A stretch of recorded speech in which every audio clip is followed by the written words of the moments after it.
Trump a fait perdre la tête à l'Iran en arrachant à la Chine le geste que Téhéran redoutait le plus.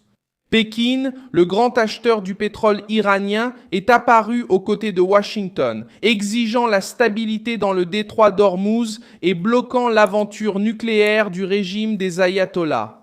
Ce vendredi 15 mai 2026, la scène à Pékin a pesé plus lourd que n'importe quelle menace lancée par la garde révolutionnaire islamique, car Xi Jinping ne faisait pas que serrer la main de Donald Trump. Il montrait que la Chine ne veut pas payer le prix du chantage iranien en mer. Le régime de Téhéran a passé des années à croire qu'il pouvait intimider les navires, faire pression sur le commerce mondial et compter malgré tout sur l'argent chinois provenant du pétrole vendu à prix réduit. Mais Trump a inversé la situation sans discours complexe. Il a placé la crise devant Xi, exposé l'Iran comme un problème pour l'économie chinoise elle-même et laissé les gardiens de la révolution. Les gardiens de la révolution ont réagi par des cris, des exercices militaires, des menaces et une démonstration de force, d'où naît le désespoir. L'Iran a compris que son plus grand acheteur a commencé à considérer le détroit d'Ormuz ouvert comme une nécessité et non comme une faveur. Je vais tout te raconter dans un instant, mais abonne-toi à la chaîne pour rester informé avec des infos en temps réel et une qualité journalistique inégalée. La référence en matière de crédibilité, c'est Milson Alves. Le changement n'est pas venu par sympathie, il est venu par intérêt. La Chine a besoin d'énergie, a besoin de navires en circulation et doit empêcher l'Iran de transformer Ormuz en plateforme de menace. Lorsque Trump s'est assis avec Xi à Pékin, ce qui était en jeu n'était pas seulement une photo entre deux dirigeants. On voulait retirer à l'Iran l'idée qu'il pouvait fermer une des routes majeures du monde tout en continuant à vendre du pétrole normalement. Le mouvement a touché Téhéran parce que la Chine est la grande bouffée d'oxygène pour le pétrole iranien. Des données citées par Reuters montrent que la Chine a acheté en moyenne 1,38 million de barils par jour de pétrole iranien en 2025, soit plus de 80% du pétrole exporté par l'Iran. Ce pétrole a fini principalement dans des raffineries indépendantes chinoises attirées par les remises, puisque les sanctions américaines ont laissé Téhéran avec peu de gros acheteurs. C'est pour cela que la rencontre entre Trump et Xi a autant dérangé. L'achat, le durcissement des exigences ou l'exigence d'un passage libre à Ormuz, tout cela fait que la garde révolutionnaire perd de l'argent, perd de l'influence et perd son image de force. La réaction iranienne a suivi le schéma habituel, discours ferme, gestes militaires, tentative de montrer que la situation était sous contrôle. La garde révolutionnaire a lancé l'exercice appelé Commandant Mars, tandis que des autorités liées au régime ont promis une réponse à toute agression. Mais cette mise en scène montre plus de nervosité que de force. Quand une nation méprise vraiment, elle méprise. Quand un régime commence à dépendre d'exercices militaires pour paraître vivant, c'est qu'il sait que la donne a changé. L'Iran n'était pas seulement sous pression de Washington. Il voyait la Chine, son grand acheteur, demander à passer, exiger de la stabilité et chercher des alternatives. Le point le plus humiliant pour Téhéran, c'est que même les navires chinois ont commencé à recevoir un traitement spécial pour traverser le détroit d'Ormuz. Il a été rapporté que l'Iran a commencé à autoriser le passage de certains navires chinois. Après des demandes diplomatiques de Pékin, un superpétrolier chinois transportant 2 millions de barils de pétrole irakien a réussi à traverser après être resté bloqué plus de 2 mois dans la région. Cela montre la contradiction iranienne. Pékin dépend du pétrole, dépend de la sécurité maritime et ne peut pas accepter que la garde révolutionnaire décide qui passe, quand il passe et combien il paie.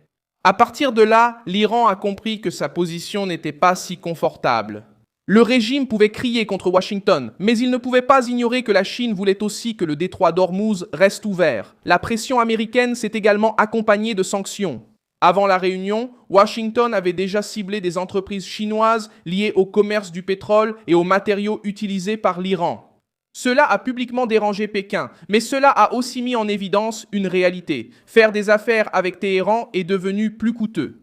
La Chine aime acheter à bas prix, mais elle n'aime pas s'acheter des ennuis, et l'Iran est devenu exactement cela. Un fournisseur bon marché, mais entouré de guerres, de blocus, de risques maritimes, de sanctions et de menaces d'interruption. Le géant chinois Sinopec lui-même avait déjà montré ce calcul. En mars 2026, Reuters a rapporté que l'entreprise publique ne prévoyait pas d'acheter du pétrole et cherchait un soutien pour utiliser les réserves internes en plus d'acheter plus de pétrole. Du pétrole saoudien via le port de Yanbu, en mer Rouge. Ce n'est pas un discours idéologique, c'est une question de survie économique. Lorsque la plus grande raffinerie du monde cherche une issue en dehors de l'Iran, le message est clair. Téhéran a perdu son statut de fournisseur fiable. Ils peuvent vendre à prix réduit, mais cela ne compense pas un navire à l'arrêt, une assurance chère, le blocus américain et le risque de guerre. La garde révolutionnaire a toujours essayé de faire croire qu'elle contrôle la peur. Elle utilise des milices, de petits navires, des menaces en mer, des discours enflammés et fait pression sur les routes commerciales. Mais cette stratégie dépend d'une chose, que les grands acheteurs continuent de faire semblant de ne rien voir. Trump a brisé cette zone de confort. En amenant Xi à discuter du détroit d'Ormuz, il a poussé la Chine hors de l'ombre. Pékin ne deviendra peut-être pas un allié formel des États-Unis. Mais elle ne peut plus traiter l'Iran comme un simple partenaire énergétique. Désormais, Téhéran représente aussi un risque pour l'économie chinoise. L'histoire montre que les grands tournants ne se produisent pas seulement lorsque des coups de feu sont tirés. En 1972, Richard Nixon s'est rendu en Chine et a ouvert un canal qui a changé l'équilibre de la guerre froide. Ce mouvement n'a pas transformé Pékin en ami des États-Unis du jour au lendemain, mais il a affaibli la position soviétique, parce qu'il a confronté Moscou à une nouvelle réalité. Washington savait utiliser la diplomatie pour séparer ses adversaires. Maintenant, Trump essaie d'appliquer une logique similaire contre l'Iran. Il n'a pas besoin de faire en sorte que Xi aime Washington. Il suffit de faire comprendre à Xi que l'Iran perturbe l'approvisionnement en pétrole, le transport maritime et la stabilité dont la Chine a besoin pour se développer. Lorsque le protecteur commence à calculer le coût du protégé, le protégé panique. D'autres nations commencent déjà à agir pour ne pas devenir otages des caprices de l'Iran. Les Émirats arabes unis accélèrent des projets pour augmenter leur capacité à exporter du pétrole via Fujairah, en dehors du point le plus sensible d'Ormuz. L'Arabie saoudite apparaît comme une alternative pour les raffineries chinoises via la mer Rouge. La Malaisie et l'Indonésie ont commencé à faire face au spectre des transferts de pétrole iranien près de leurs eaux, dans des opérations qui tentent de dissimuler l'origine et de contourner les sanctions. Lorsque plusieurs nations cherchent des routes, des réserves et des fournisseurs alternatifs, c'est parce que le régime de Téhéran a perdu la confiance qu'il essayait de vendre. Le régime iranien peut continuer à se vanter, mais sa faiblesse apparaît lorsqu'il doit choisir entre maintenir la menace ou préserver l'acheteur. Trump a compris ce point et a utilisé Pékin comme levier. La Chine n'a pas changé par bonté, elle a changé parce que la fermeture du détroit d'Ormuz nuit à la Chine elle-même. Quand Téhéran a compris que son principal acheteur a commencé à exiger de l'ordre, la démonstration de force est alors devenue un signe de désespoir. Je suis Milson Alves, internationaliste, et mon objectif est de vous tenir bien informés en vous disant la vérité chaque jour. Les liens des actualités se trouvent dans la description de la vidéo. Likez la vidéo, abonnez-vous et à la fin, consultez les commentaires pour être encore plus impliqué dans la communauté Milson Alves.